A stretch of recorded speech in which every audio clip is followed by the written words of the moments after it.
Kung lagi na lamang po kayo walang pera mga bossing ko, gamitin nyo po ito mga bossing ko, ang ating wallet at dahon ng laurel at cinnamon powder. Ayan, napakarami ko cinnamon. Kasi marami akong mga ginagawa dyan mga bossing ko. Unang-una mga bossing ko, pero pwede ka magpakulo ng tubig. Tapos pag kumulo na, ihalo nyo ang isang kutsara ng cinnamon.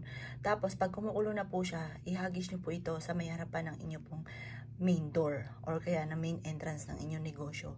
Ang dulot po niyan ay swerte. Tapos ito mga bossing ko, yung ating wallet. Pwedeng maghaplos ka ng cinnamon, tapos lagyan nyo ng daon ng laurel. Tapos, i-wish po ninyo, halimbawa ganito. Halimbawa, sulat po natin dito, 7 million. Gusto ko magkaroon talaga ng 7 million. Hindi pa kaya ako nagkakaroon ng 7 million. Yan, 7 million. Sulat nyo po dito. Gusto ko magkaroon ng 7 million. Yan, ay pa sumulat. Yan, gusto ko magkaroon ng 7 million. Asap. Yan pa mga bossing. Pagkatapos, yan ay hindi na masyado maganda yung sulat ko. Yan. Pagkatapos mga bossing ko, eto mga bossing ko ay ididip nyo dito mga boss. Yan, ganyan. Ganyan gagawin nyo. Yan. Tapos yung idip. Yan, lagyan nyo po ito mga bossing ko sa wallet po ninyo. Yan po, nakita nyo, bumakas po yung 7 million. Lagyan nyo lang siya sa wallet ninyo. Mapapansin nyo po mga bossing ko na hindi ka lagi naubusan ng pera, hindi mahirap sa inyo na kumita ng pera. I-adya ka na lagi nito kung saan lagi kayo suswertihin.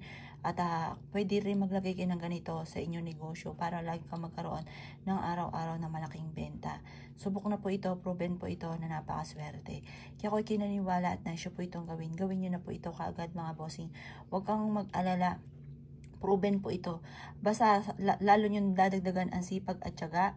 Maniwala ka sa kakayahan nyo na magiging matagumpay kayo. Kasi may mga kilala kong ganyan.